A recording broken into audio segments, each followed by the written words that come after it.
On va parler de ce sujet formidable qui vous passionne. C'est assez intéressant. Denis Marquet, bonjour. Vous êtes philosophe et thérapeute. Merci de revenir sur le plateau des maternelles. Votre livre « Nos enfants sont des merveilles » nous accompagne. On a besoin d'avoir ce genre d'approche extrêmement positive. En ce moment, les clés du bonheur à éduquer. Alors, ce qui est intéressant sur ce sujet, Sidonie, c'est que c'est devenu un sujet d'interrogation. Il y a un jour... Vous posez pas la question avant, c'est ça? Mais sans doute pas. Il y a un monsieur qui a écrit, qui s'appelle Guy Corneau, que vous connaissez bien sûr, qui a écrit Père manquant, fils manqué. Ça a été la première pierre de l'édifice. Je ne sais pas si vous vous souvenez de ce livre. Et ensuite, il y a eu pléthore de livres sur les pères, sur les devenir pères. De plus en plus, ça marche et les jeunes papas et les jeunes mamans achètent aussi. Alors, qu'est-ce que vous en pensez? C'est inquiétant ou c'est rassurant, au contraire, Denis Marquet? C'est rassurant qu'on en parle, parce que c'est pas évident du tout de devenir père. On sait plus ce que c'est qu'un père. Ça veut dire quoi, on sait plus ce que c'est? On a su et on sait plus? Oui, parce que être mère, ça ne changera jamais. C'est la nature qui dit ce que c'est qu'une mère. Les mères animales, sans manquer de respect à personne ici, font à peu près la même chose que les mères humaines, tout au moins dans les premiers temps. Après, bien sûr, il y a la relation de parole, l'affectivité proprement humaine, mais il y a quelque chose de naturel dans la maternité. Alors que la paternité, c'est uniquement culturel. Il n'y a pas de père dans la nature. Et auparavant, toute société, normalement, éduque ses enfants. Auparavant, c'était le cas. Aujourd'hui, on est dans une société qui n'éduque plus réellement les enfants parce qu'on n'est plus dans une société qui est capable de dire ce que doit être un être humain. C'est une grande liberté, et c'est formidable. Mais en même temps, du coup, ça laisse un vide. Et comme le père était le relais naturel, culturel, en réalité, de la société, aujourd'hui, il n'a plus de rôle précis, donc il ne sait plus ce qu'il est. Et il doit l'inventer. Il donnait son nom, enfin il assurait la finance de la famille, etc. Alors aujourd'hui, nous, ce qui nous frappe sur le plateau, on le voit bien tous ici, c'est que les pères paternent. Et ils paternent de plus en plus. Ils sont complètement gaga même. Ouais, non mais enfin ils s'impliquent. On peut le dire. Mais ce qu'on a entendu, Denis Marquet, ce qu'on a entendu, c'est que les pères qui justement s'impliquent de plus en plus jeunes, ça change véritablement la donne du devenir père. C'est-à-dire c'est comme si la responsabilité allait avec cette implication précoce. Vous êtes d'accord avec ça? Oui, c'est très bien. Quand vous dites paterner, en fait, on devrait dire materner, mais de la part d'un père, parce que c'est un petit peu jouer le rôle de la mère bis. Et c'est une très bonne chose, mais c'est pas encore ce qui donne une réponse à qu'est-ce qu'un père en réalité. Mais c'est ce qui permet de s'acclimater au devenir père et puis d'entrer en relation avec l'enfant. Et donc c'est très très important que le père puisse aussi materner l'enfant et prendre soin de lui physiquement, affectivement, dans un lien précoce. Ça c'est très très bien. Parce qu'il est en train de construire ce que vous dites, c'est-à-dire le devenir père à ce moment-là. Oui, parce qu'auparavant, la génération de mon père par exemple, l'enfant commençait à les intéresser à partir du moment où il commençait à parler. À partir du moment où il commençait à avoir des résultats scolaires, etc., etc. Et à partir du moment où on pouvait lui apprendre des choses comme faire du vélo, faire des choses avec lui. Certains apprenaient à pêcher, à chasser. Voilà, il y avait des transmissions, mais qui commençaient quand l'enfant devenait grand. Aujourd'hui, la relation... C'est une découverte mutuelle, en fait. C'est ça que vous êtes en train d'expliquer. C'est une découverte mutuelle, et puis progressivement, en maternant l'enfant, le père, il va commencer à se rendre compte qu'il y a une différence qui vient de l'enfant. C'est-à-dire que l'enfant, il ne voit pas le père et la mère de la même manière, et il manifeste un besoin qui est différent. Le besoin qu'il va manifester vis-à-vis de la mère sera différent du besoin qu'il manifeste vis-à-vis du père. Dès le départ. Voilà. Et c'est ça qui est important. Une spécificité dans le devenir père. Mais oui, parce que la société ne donnant plus de repères, le seul repère, c'est l'enfant qui va le donner. Alors, comment se construit ce sentiment de paternité? Comment on devient père? On accueille sur le plateau deux pères, Marilyn et Cess. Merci beaucoup à vous, Élise Bogossian. Merci. Vous publiez Au Royaume de l'Espoir, il n'y a pas d'hiver, aux éditions Robert Laffont. Comment on fait pour vous aider, notamment pour vous aider à financer ces bus en Irak, ces bus à Paris qui viennent en aide aux femmes? Alors nous, on vit essentiellement grâce au soutien de nos donateurs et chaque don qu'on reçoit nous permet de donner des soins, d'acheter des médicaments, de faire des chirurgies. Donc évidemment, tous les dons sont les bienvenus. Vous pouvez le faire directement sur le site de l'association ou...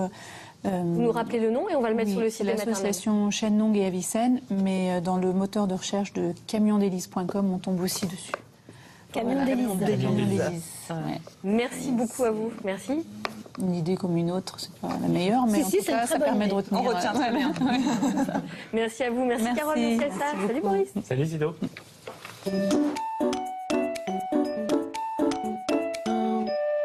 Tess, bonjour. Vous habitez Paris, vous êtes le papa de Tess. Tess qui a 5 ans, venez vous installer. Félicitations, 5 ans, une grande fille.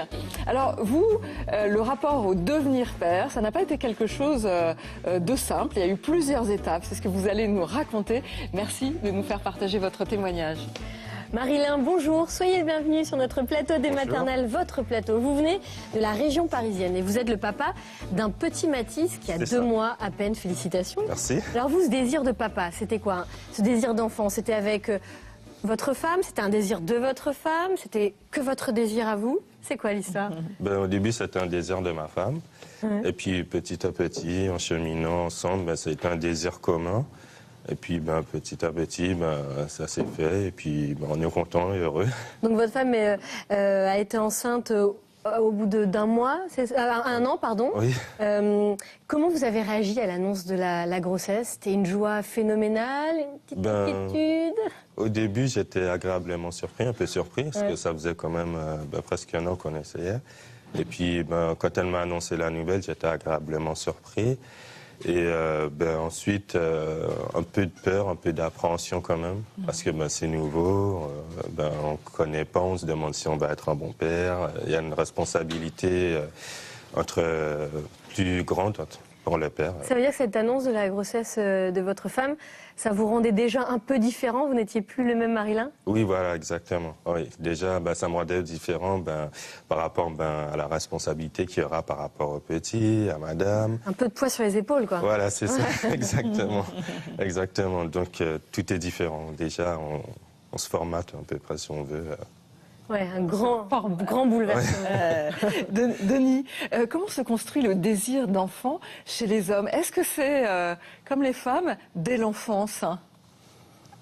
Ça dépend. Alors, chaque cas est particulier, mais je pense que, d'après mon expérience, que le désir de maternité peut se construire plus dès l'enfance pour la petite fille, par mimétisme de sa maman, par les jeux aussi. C'est encore beaucoup ça, quand même. Alors que les rêves du petit garçon, il le porte plus en direction de ce que représente son père, non pas par rapport à ses enfants, mais par rapport au monde extérieur. Et du coup, j'ai tendance à penser que le désir d'enfant, il vient plus tard. Et là, comme l'exprime Marilyn, beaucoup dans le contact aussi avec la femme, comme le prolongement d'un projet de couple. D'accord, il y a de la curiosité. Nathalie, est-ce que ça veut dire que si on faisait jouer par exemple à la crèche ou même à la maison les petits garçons avec des petites poupées, des petits baigneurs, est-ce que plus tôt ils développeraient ce feeling de papa ou cette maternité? Pour autant que tout soit culturel, mais je pense pas que tout soit culturel quand même, parce qu'il y a aussi quelque chose. On est sexué et notre sexe ou notre genre, si on veut, est quand même inscrit dans la chair.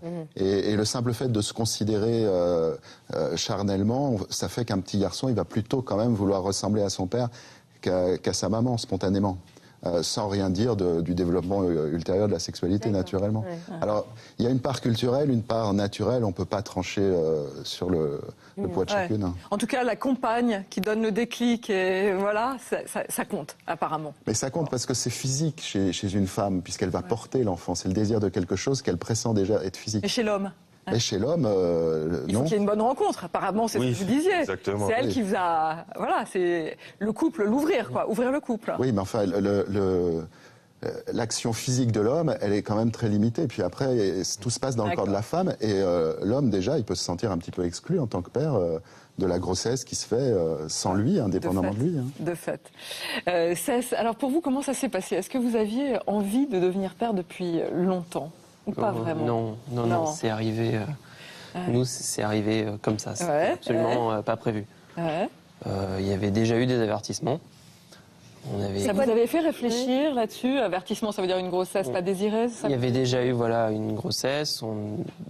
Immédiatement, on a dû faire un avortement. C'était voulu. Et il y a eu une extra-utérine aussi. Bon, après... Quand c'est arrivé cette fois-ci, c'est tombé comme ça. Avec tous les avertissements, on s'est dit bon, cette fois on va le garder. On va le garder et puis voilà. Vous avez eu quand même des hésitations de nouveau? Oui. Qu'est-ce que vous disiez pendant les 3 premiers mois? On était jeunes. j'avais 22 ans, donc est-ce que c'était... avec mon ami, oui, on était installés ensemble, donc pourquoi pas un jour être parents, c'est pourquoi pas. Mais si jeune, on s'y attendait pas. Ouais. Et ça vous semblait lourd? Oui. Vous ne vous sentiez pas prêt. Non. Et puis, au bout de 3 mois, qu'est-ce qui s'est passé? Et aucun de nous a pris de décision, cette fois-ci. On ne sait pas, il y avait une sorte de pudeur sur ce sujet. Donc, on n'a pas pris de décision. Et au bout de 3 mois, quand ma femme m'a dit, tu sais que là, ça y est, c'est trop tard, on peut plus rien faire, donc on garde... Ça s'est imposé à vous? Peut-être qu'inconsciemment, c'est ce qu'on voulait. Donc, c'est pour ça aussi qu'aucun de nous a pris de décision. Et finalement, on s'est lancé dans l'aventure. C'est quelque chose dont vous parliez une fois que vous avez basculé après les 3 mois, que cet enfant s'est imposé à vous, je me sens pas prêt, Alors on s'est jamais dit ça. Non, on s'est jamais dit j'ai peur, je me sens pas prêt, mais c'est comment on va faire par rapport à plein de choses surtout. Je pense qu'on voyait plutôt le côté matériel. Nous personnellement, on voyait plutôt le côté on est dans Paris, petit appart, on commence professionnellement, toutes ces questions de confort, de sécurité, plutôt que se projeter d'être père. Plutôt. Et ce temps de la grossesse, vous l'avez vécu comment, ça, Je pense qu'une fois que les 3 mois sont passés et qu'on l'a annoncé à tout le monde, après ça allait. Ça allait après. Et vous imaginiez dans un père de quel type? Cool, strict? Est-ce que vous avez pensé, imaginez le père que vous seriez, que vous alliez devenir? Oui. Qu'est-ce que vous vous disiez? Oui, cool. De toute façon, on est comme ça, on était plutôt à l'aise, on prévoit pas, on se projette pas trop. Donc on s'est dit, nous, on fera au feeling, on sera cool. Donc voilà, c'est vraiment strict quand il faudra, mais sinon assez cool. Différemment de votre père? Dans un certain sens. Dans un certain sens parce que... mon père est parfait, il n'y a pas de problème, on ne va pas avoir de problème avec lui, mais... La preuve, vous êtes là pour parler, vous avez l'air d'être un homme tout à fait bien sûr, en place. On ne va pas avoir de problème, non, un homme parfait, mais peut-être, je m'étais dit, plus cool dans les relations avec ma fille, peut-être plus d'histoires avant de dormir, plus de câlins, plus de... D'accord. Voilà. De proximité. De proximité. Denis Marquet, ce temps de la grossesse, il est important. Ça se nous dit qu'il a commencé après les 3 mois, il a commencé à se mettre dans cette histoire de paternité. Pour certains hommes, c'est compliqué ce temps de la grossesse. Certains hommes n'arrivent pas à bien le vivre. Certains même peuvent démissionner. Oui. C'est-à-dire ça se passe beaucoup dans la tête pour un père parce que ça se passe pas dans le corps. Pour une femme, c'est naturel, donc ça se passe dans le corps. Il y a des étapes qui sont franchies naturellement et la tête suit. Pour l'homme, ça se passe dans la tête, donc dans l'imaginaire. Et certains pères n'ont pas la faculté de se projeter de façon imaginaire dans quelque chose de radicalement nouveau. Et qui dit radicalement nouveau dit qu'on se projette dans l'inconnu en réalité. Et donc on le nourrit avec son imaginaire, mais certains pères n'y arrivent pas. Et dans ce cas-là, ils peuvent déjà se sentir exclus de l'unité mère-enfant. Et cette exclusion fait qu'ils peuvent avoir tendance à s'absenter, à démissionner. Ça arrive, c'est important de dire ça parce que c'est reconnaître aussi leur souffrance. C'est pas un tabou de ne pas se sentir investi de la grossesse au début, par exemple? Ah non, parce qu'en fait, le sentiment de paternité vient à des moments très différents en fonction des pères. C'est-à-dire que, et même entre 2 enfants, eh bien, on peut le ressentir à des moments différents. Et ça, c'est quelque chose qu'il faut laisser faire parce qu'il n'y a pas de règle par rapport à ça. On peut ne pas se sentir père pendant la grossesse, c'est peut-être bien la majorité des pères à qui ça arrive. Et même après la naissance de l'enfant, on peut mettre du temps avant de se sentir vraiment père. Et ça, faut l'accepter et il faut pas le juger parce que c'est peut-être parce qu'ils se jugent eux-mêmes ou qu'ils se sentent jugés qu'ils ont tendance à démissionner. Il n'y a pas de jugement à faire, il faut laisser les choses se faire naturellement. Et ça, c'est une chose un peu nouvelle qu'on entend, c'est-à-dire justement être à l'écoute des pères, de leurs interrogations et d'être bien sûr focus sur la femme, mais pas uniquement focus sur la future mère. Et ce qui est intéressant, c'est que les hommes s'expriment sur les blogs, les hommes s'expriment en BD. C'est le cas de Lapus qui a écrit Alea Gesta Est, vous voyez, grossesse paternelle, avec justement toutes ces angoisses, ces moments, ces allers-retours, etc. C'est Monsieur Popcorn. Et vous-même, Cess, vous avez écrit ce livre « Papa, pas prêt ». C'est sorti chez Vroom. Pourquoi avoir eu besoin de mettre ça en image? Pour laisser une trace. C'était comme un exorcisme? Ah, oui. Laisser une trace. Oui, c'était pour laisser une trace à ma fille, pour lui raconter cette aventure. Voilà, c'était un moyen de lui léguer quelque chose pour lui dire, tu vois, ça a commencé comme ça. D'accord. Et le message qu'elle va tirer, elle va retenir de votre livre quand elle lira, quand elle sera un peu plus grande, de votre BD? Le message, j'espère qu'il sera positif. J'espère qu'elle va pas trop être effrayée par ces deux parents amateurs qui se sont lancés dans cette folie, mais et qui sont devenus des professionnels. Voilà, bien sûr. Non, je pense que ça ira. Elle a 5 ans maintenant et elle sait très bien ce que c'est. Et elle a très bien conscience de ça, donc je pense que ça va. Vous, Marilyn, vous étiez ravie de devenir papa, mais vous étiez quand même inquiet. C'était quoi les questions que vous posiez après le choc et la joie de l'annonce de la grossesse? Vous avez eu le temps de vous en poser des questions pendant 9 mois. Lesquelles vous êtes posées? Simplement, déjà, est-ce que je vais être un bon père? Moi, après, je pense que c'est dans la continuité, sur la longue.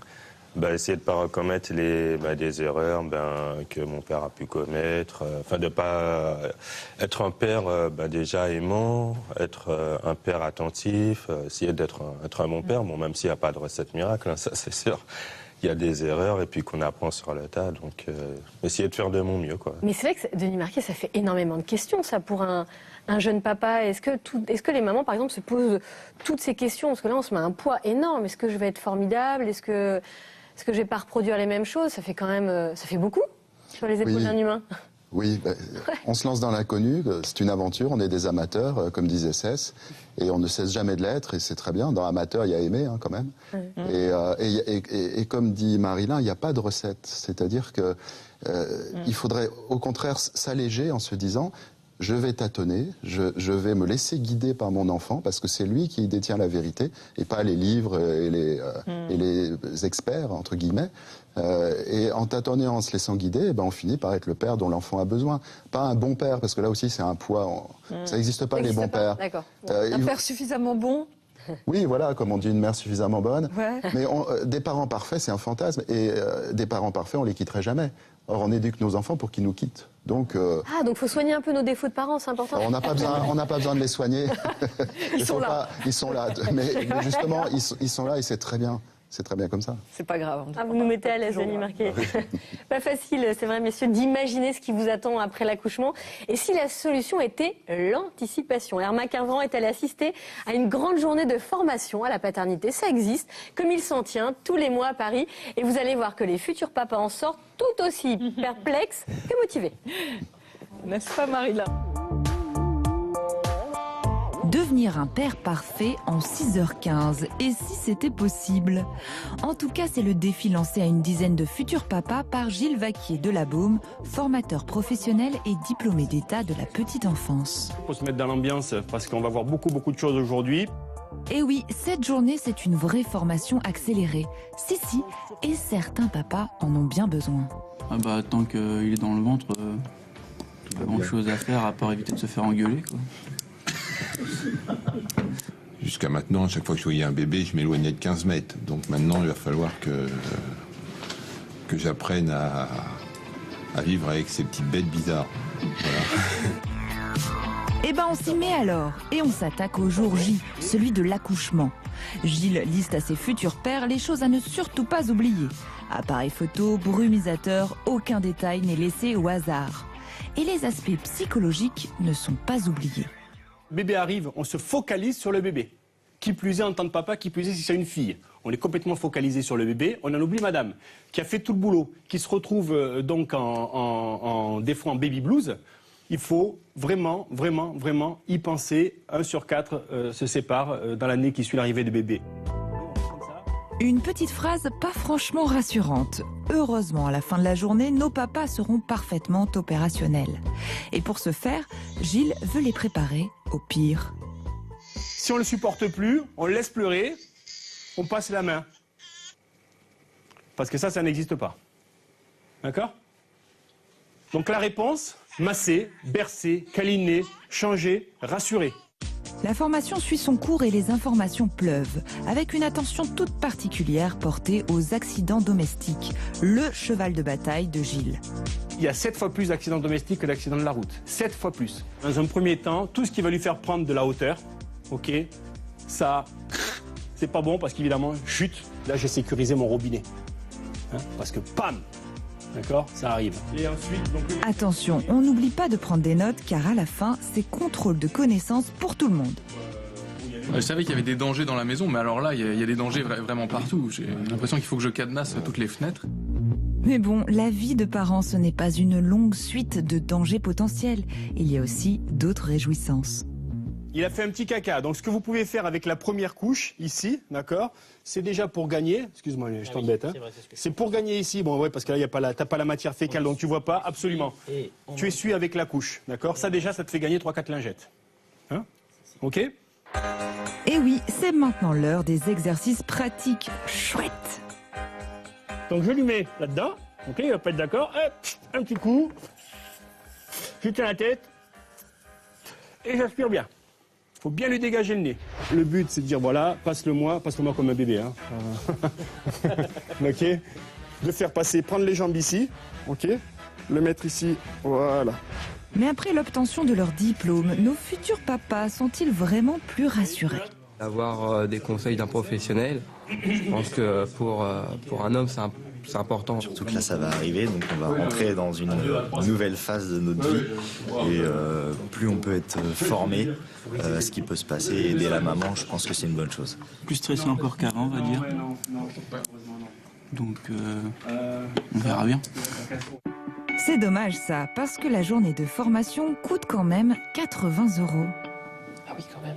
Oh, dis donc, quelle formation, on dirait des vestiaires de matchs de rugby ou de foot.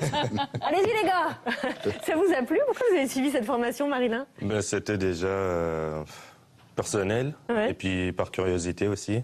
Parce que c'est nouveau, comme je ne connaissais pas, le fait d'être papa, et puis ça nous a appris beaucoup de choses. Vous avez pris ça au sérieux? Il y a un papa qui dit je suis encore plus stressé maintenant. Oui. Vous, ça fait quel effet? Stressé, non, je dirais pas forcément plus stressé, mais avec beaucoup plus de connaissances, beaucoup plus d'attention surtout. Ah oui? Oui, surtout quand il a beaucoup parlé de la sécurité. Ouais. Donc ça, c'est vraiment un point sur lequel je fais énormément attention. Ça va tellement vite. Un accident, comme il a dit, un accident est si vite arrivé, malheureusement, bêtement. Enfin, voilà. Et puis aussi, surtout, sur ce que je retiendrai beaucoup le plus, c'est qu'il faut surtout pas être en tant que papa, même futur papa ou maman, ne pas être avare d'amour, quoi. Ne pas être avare d'amour. Voilà, exactement. Ça s'apprend, ça aussi? Je pense que sur le tas, oui, ça s'apprend. Enfin, sur le tas, pas forcément, mais petit à petit. Ça vous a fait du bien de l'entendre? Oui. Ça a libéré quelque chose. Voilà. Vous êtes autorisé? Ça vous permet de vous autoriser à aimer, à être... Oui, ça... Je sais pas si c'est vraiment une permission, mais en tout cas, ça... Comment dire, ça donne l'envie de plus aimer et de se laisser guider, se laisser porter. Et puis de toute façon, l'enfant il le ressent. Donc je pense qu'il n'y a pas de, comme je disais, il n'y a pas de recette miracle. Donc se laisser guider, se laisser porter. Denis Marquet, ces formations pour devenir père, c'est bien, ça prépare bien les futurs papas. Qu'est-ce que vous en pensez? Moi, je connaissais pas. Ce que je viens de voir, ça me paraît très bien parce que ça donne un certain nombre de connaissances de base sur le plan pratique. Or, c'est très angoissant quand on devient père et quand on devient mère aussi, de ne rien savoir sur les dangers, les risques, etc. Alors, le père qui dit qu'il est stressé, c'est qu'il a pris conscience qu'il y avait peut-être plus de dangers qu'il imaginait. Mais quand on n'en a pas conscience pratiquement, on est angoissé. On n'est pas stressé, on est angoissé. Et l'angoisse, c'est ce qui empêche de vraiment regarder l'enfant et s'occuper de ses besoins. Et moi, ce que j'aime dans ces formations-là, c'est que ça libère de la conscience pour regarder, écouter son enfant, s'occuper de lui et l'aimer, comme disait Marilyn. Ça, c'est ce que ça vous aurait plu de participer à ce genre d'atelier? Oui. Oui. Oui, si j'avais entendu. De la sécurité, par exemple. Si j'avais entendu parler de cet atelier, j'aurais été. Ouais. Après, j'ai eu l'équivalent avec les cours avec les sages-femmes, en fait. Comme j'ai assisté à tous les cours avec ma femme, on a eu un peu l'équivalence comme ça. D'accord. Ok. Ça comptait pour vous de vous impliquer. Pourquoi?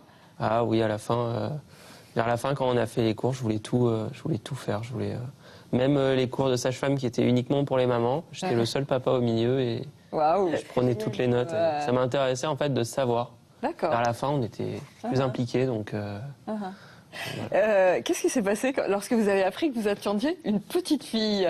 Alors une petite fille, oui, c'était jackpot. Ah, jackpot, donc très positif pour vous. Quand on s'était lancé dans l'optique d'avoir l'enfant, du coup, on en parlait beaucoup, garçon ou fille. Ma femme allait plus vers la fille et moi aussi. Alors je sais pas si c'était physique ou un besoin ou quoi, mais je me voyais plus avec une fille, peut-être plus à l'aise. D'accord. Donc on espérait beaucoup une fille. Et quand on a su que c'était une fille, là c'était le grand bonheur. Oui. Alors, tout à l'heure on parlait de votre papa. Oui. Alors, on disait à la fois peut-être être plus cool sur certains aspects et en même temps il y a des choses que vous dites avoir retenues de lui. Quoi par exemple? En tout cas que vous avez apprécié en tant qu'enfant. Toutes les notions d'éducation, toutes les notions de respect, voilà. Donc tout le savoir-vivre, tout ça, c'est très important. Je tiens absolument à ce que ma fille elle soit correcte, pas sage parce que c'est une enfant, mais voilà. D'accord. Ça, c'est très important. Des principes éducatifs. Respect, tout, voilà. Et en revanche, vous avez l'impression, le plus que vous apportez par différence avec votre père, c'est la parole? Un peu plus. Je suis un peu plus avec ma fille en parole, pas encore comme il faudrait. Ou comme vous aimeriez? Ouais, peut-être pas encore comme j'aimerais. Il y a un peu de retenue. Alors, est-ce que c'est de la pudeur? Est-ce que c'est... voilà, ça doit se travailler un petit peu encore. Ouais. Moi, j'espérais lui lire des histoires le soir, plus de câlins, tout ça. Ouais. Et en fait, on s'aperçoit que c'est pas si simple. Alors, est-ce que ça vient au fond de soi-même? Est-ce que c'est c'est de la retenue? Est-ce que c'est... Alors que, non, il n'y a aucun problème avec ma fille, mais c'est un truc qu'il faut travailler encore. Pour le moment, ma femme remplit très bien ce rôle. Ils sont inséparables, les histoires, et on joue, on rigole, voilà. Moi, je suis un peu plus... voilà. Quand ma femme me dit tu pourrais dessiner avec elle un petit peu, montre-lui comment faire ça et tout. Ok, bon, viens, on va dessiner. Et je le fais volontiers, mais moins à l'aise. Elle vous guide. Elle me guide, voilà. Marilyn, on parlait... Cesse parlait de son père et du modèle évidemment que ça peut incarner, du modèle dont on veut se rapprocher ou au contraire s'écarter. Vous aussi, vous avez pensé beaucoup à votre père ces derniers temps. Je rappelle que vous avez un petit garçon qui a 2 mois, qui s'appelle Mathis.